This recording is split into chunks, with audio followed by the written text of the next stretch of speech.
Hi, good evening. Welcome po sa Weekly Habit. Ngayon po, ang topic po natin ngayon ay Book of Ruth, Chapter 2. And bago po tayo,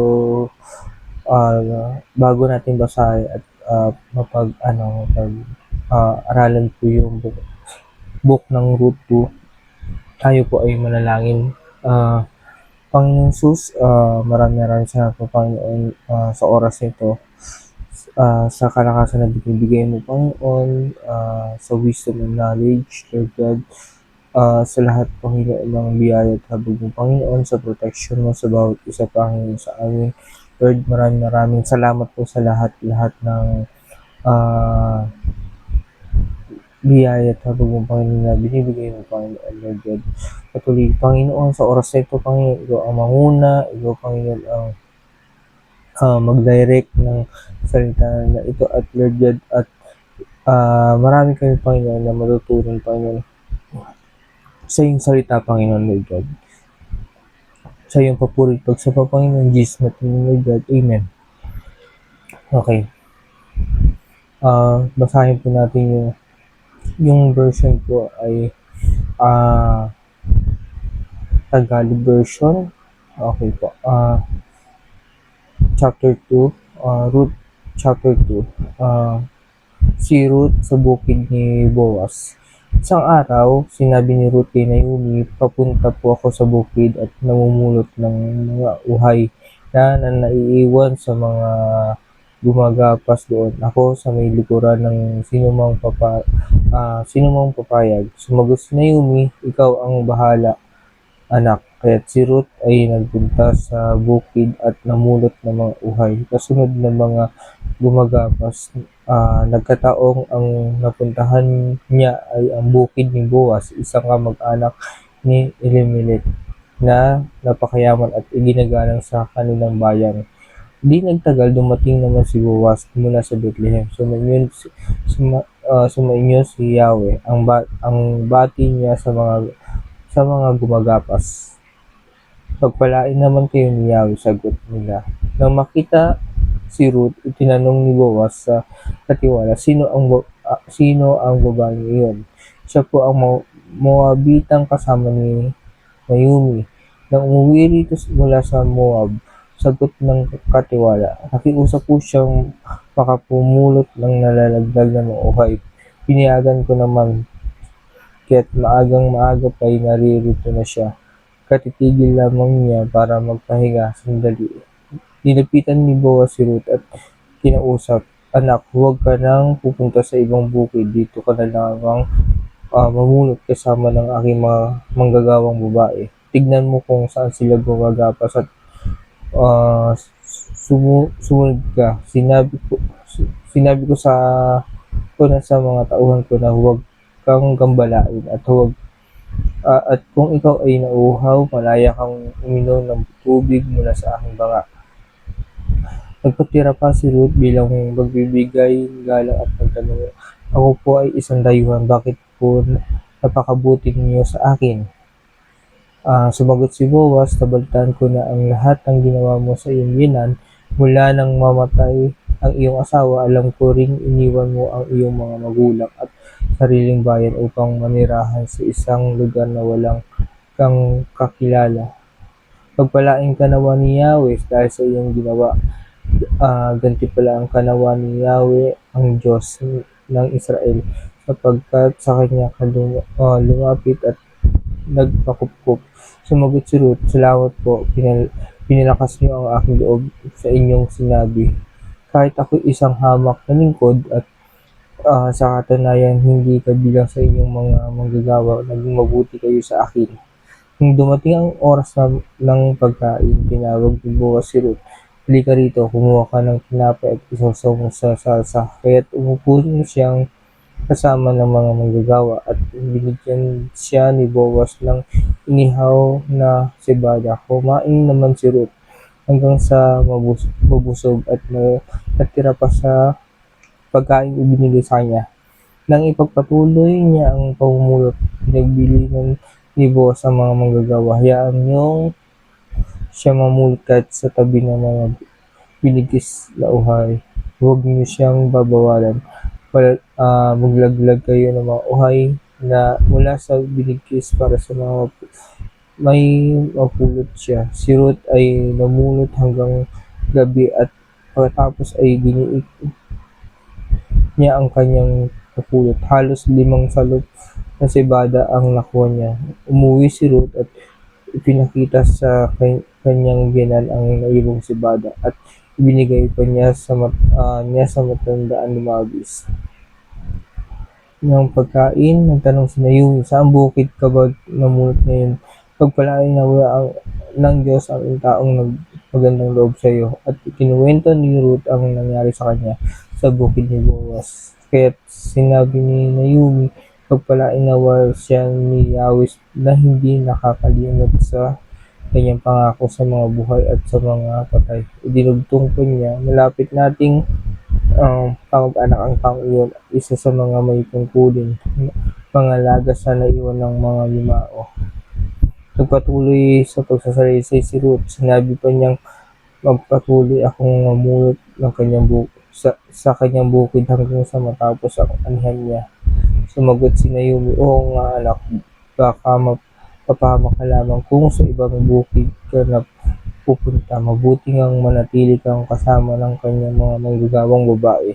Ganun nga ang nangyari. Namunot si Ruth kasama ng mga gumagapas sa bukid ni Boaz hanggang sa maani lahat ang trigo at ang sibada at namuhay siya sa piling ng kanyang biyenan. Ang salita ng Diyos. Dito sa nabasa po natin na salita ng Diyos, isa sa mga nakita ko is dito sa pagbabasa,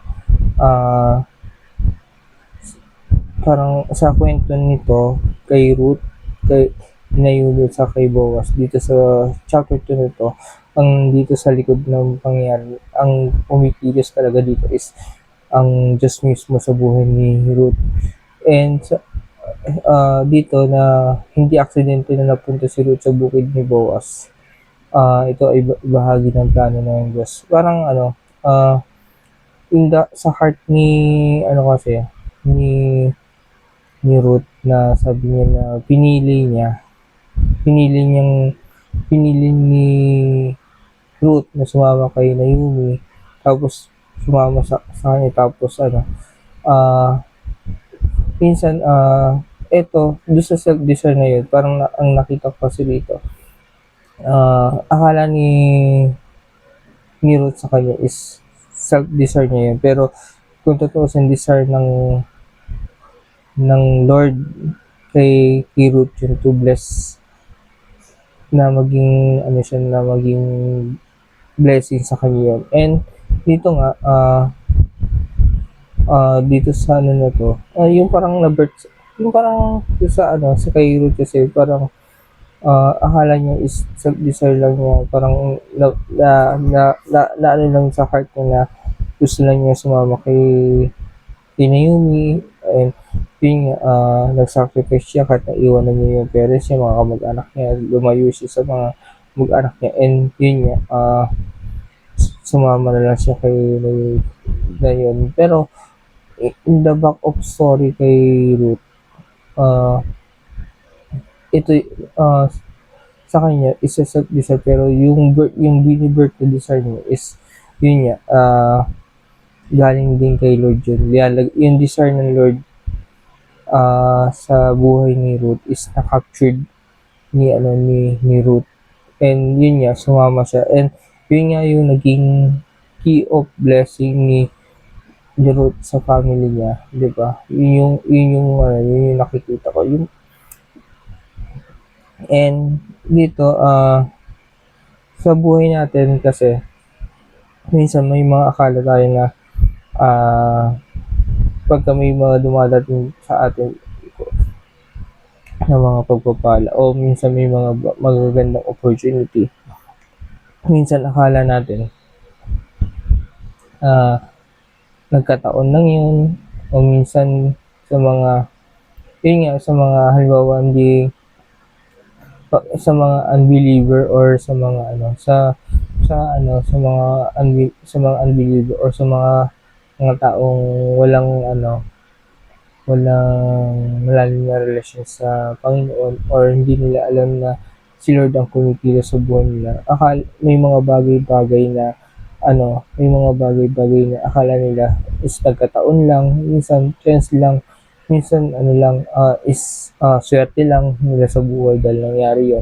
Pero hindi nila alam na si Lord pala yung ah ano, nag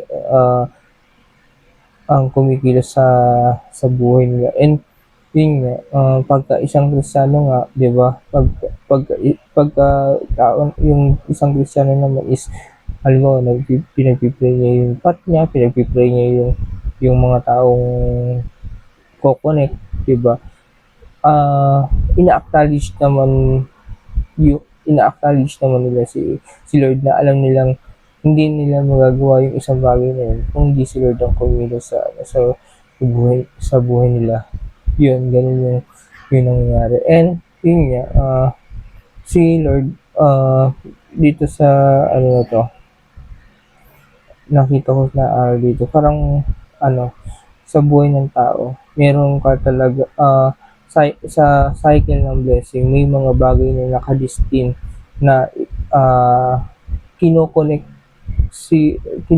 ng Lord sa buhay mo yung mga taong ito to share your blessing. And meron namang mga tao na mga kumukonect ka na destin na to bless ka naman. Ganun na nangyari. Halimbawa sa akin, may mga tao palang pinapalapit para i-bless sila, or may mga tao naman na mga taong nakakausap ko naman na is a divine protection, is a divine blessing ng Lord na dahil kaya ka pala kumonect sa mga tao ito is dahil yun yung path mo na talagang to bless ka talaga, ganun ang nangyari. Parang yun yung nakikita kong cycle of blessing na nakikita ko dito. And yun isa sa mga ko rin is yun, destin si Ruth sa lugar na yun, do sa lugar ni Boaz, diba, na na-discern ni Ruth yung direction ng Lord para kay Ruth. And yun nga, dun yung part na nagdi-desire lang siya ng mamulot doon, pero nagbabakasali lang siya, pero inopen na sa kanya ni Boaz o ni God yung lugar na yun para makapulot siya. And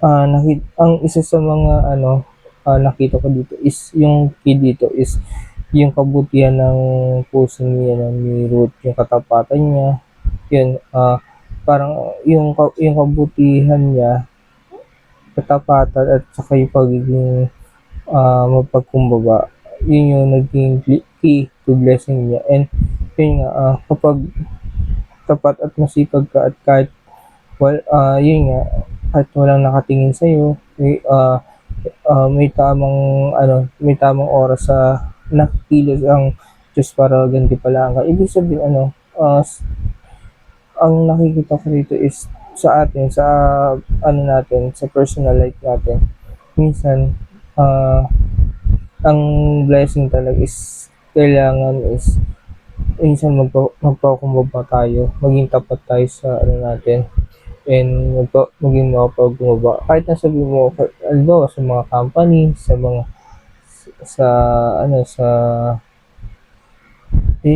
mga company, di ba? Pagka pumasok ka sa isang private company or minsan may mga makakaano ka na pagka pumasok ka sa isang company, minsan may iba't ibang personality ng tao na makakasalamuha mo. Meron taong yung nandadayo ng oras, may mga taong yung iba-iba yung nila, concept nila sa work. Ngayon, ang point ko dito is, 'di ba, maging tapat talaga tayo sa mga boss natin kasi yung mga na yan, yung boss natin dito sa lupa, 'di ba? Yun din yung mga taong ano, ginagamit ng Lord, 'di ba? To bless tayo rin. And yun nga, kailangan talaga natin na tayo as a Christian, kailangan na maging ah, good example tayo sa lahat ng mapasimbahan, mapa-work, family, labas ng family, sa mga barkada natin. Maging good example tayo as a Christian. And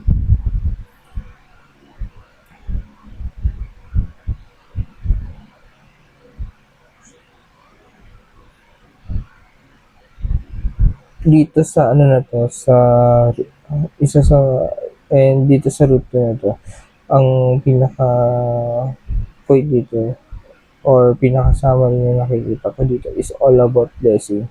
Bali, para sa akin nakuha ni Ruth yung gusto ng ni God para sa life niya. Nalakaran niya to uh, through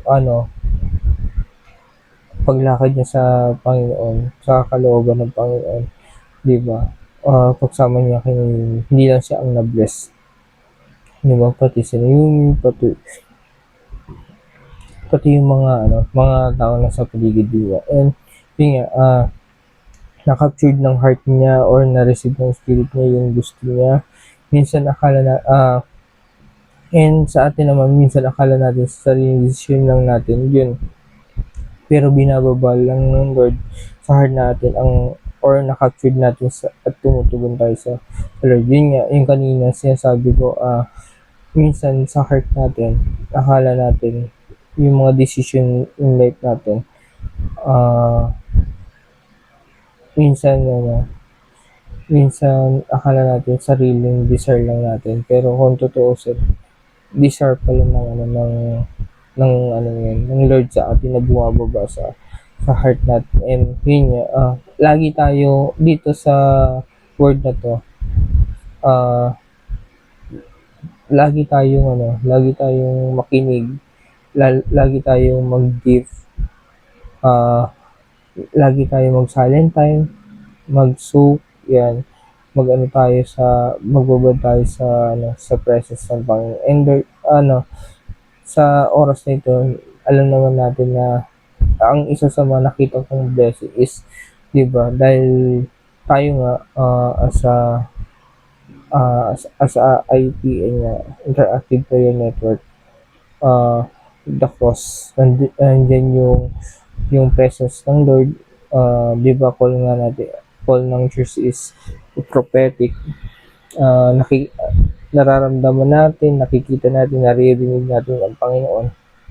Ang pinaka-blessing, isa sa mga nakikita kong blessing, although sa panahon natin ngayon, alam naman natin na maraming earthquake, maraming 'di ba, maraming nangyayari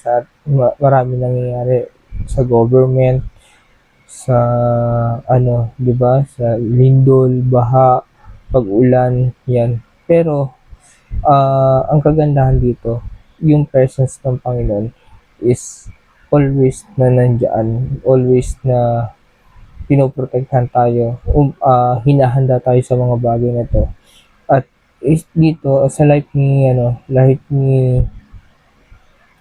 Ruth, na mai-reflect natin sa buhay natin, dapat maano natin yung captured natin yung heart ng Lord. Although marami tayong na nawi-witness ng mga mga lindol o 'di ba? Imbes na matakot tayo o tayo, andiyan lagi si Lord para si Lord para i-guide tayo ng Lord. And yun nga, through the word, through the presence of God, lagi tayong ginagabayan ng Panginoon, lagi tayong ginagay ng Panginoon, lagi tayong tinuturuan ng Panginoon. And yun nga, stay focused tayo sa Panginoon, and always stay connected tayo sa presence ng Lord. And yun lang po, maraming pong salamat sa pakikinig. Tayo po ay pansamantala mo ng manalangin. Panginoon, maraming salamat po, Panginoon, sa lahat ng Panginoon na